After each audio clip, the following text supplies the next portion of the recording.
Ça ressemble à une couronne en fait. C'est pour ça qu'on l'appelle coronavirus. Le coronavirus, au centre de toutes les attentions. À l'Institut hospitalo-universitaire de Marseille, voilà des jours, des semaines, que des équipes entières de chercheurs se consacrent au virus du Covid-19. Ça servira éventuellement à pouvoir mieux étudier le virus, mieux étudier la sensibilité de ce virus à certaines molécules. Ces scientifiques marseillais ont obtenu lundi le feu vert du ministère de la Santé pour mener des essais cliniques sur l'hydroxychloroquine, un antipaludique sur lequel mise le directeur de l'Institut, le professeur Didier Raoult. Il l'utilise depuis des années dans le traitement d'autres maladies. On a commencé à traiter les gens avec ça et on était les premiers à utiliser la chloroquine comme traitement antibactérien. Jusqu'à présent, c'était utilisé comme traitement anti-paludisme, d'accord ? Donc ça fait un peu moins de 30 ans que je traite les malades avec ça. Le professeur Raoult, parmi les chercheurs invités la semaine dernière à l'Élysée pour faire le point sur la lutte contre le Covid-19 en France.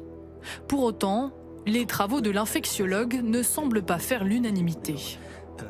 Tous les spécialistes que j'ai vus hier disent la chloroquine, à chaque fois qu'il y a un nouveau virus, il y a un type pour raconter que ça va marcher. Il se trouve que la chloroquine marche très bien dans une éprouvette et elle n'a jamais marché chez un être vivant.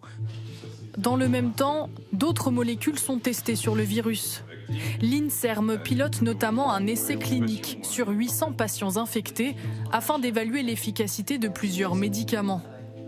Le Remdesivir, un antiviral notamment utilisé contre Ebola, ou encore le Lopinavir et le Ritonavir, une association de médicaments contre le VIH. Pour le moment, ce sont ces molécules qui sont incluses. Si on ne voit pas d'effet, on peut sortir les molécules qui apparemment sont sans effet et en inclure d'autres. L'objectif, c'est de regarder de ce point de vue-là si des molécules existantes peuvent avoir un impact. Trouver un remède. C'est aussi la mission que s'est fixée la start-up Apteus, installée à l'Institut Pasteur de Lille. Dans ses congélateurs, des bibliothèques de médicaments. Donc ici, vous avez 8 plaques contenant chacune 380 produits. Et donc là-dedans, vous avez les 2000 principes actifs de médicaments qui sont déjà approuvés pour un usage chez l'homme. 2000 médicaments déjà présents sur le marché seront testés d'ici 2 semaines sur le virus du Covid-19 par ce robot.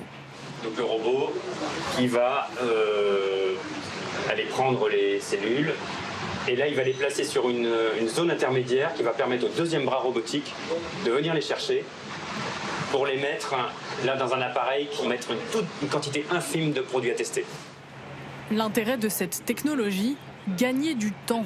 Un impératif, car la lutte contre l'épidémie de Covid-19 est une course contre la montre, un marathon qui se court en équipe.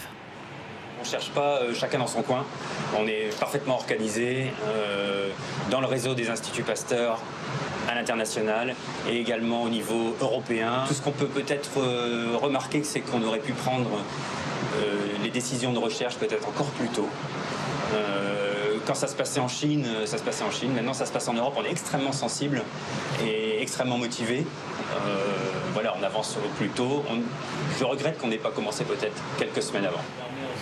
Dans tous les pays du monde, la communauté scientifique se mobilise pour trouver un traitement, mais aussi un vaccin. Selon l'Institut Pasteur, il pourrait être disponible d'ici 1 à 2 ans.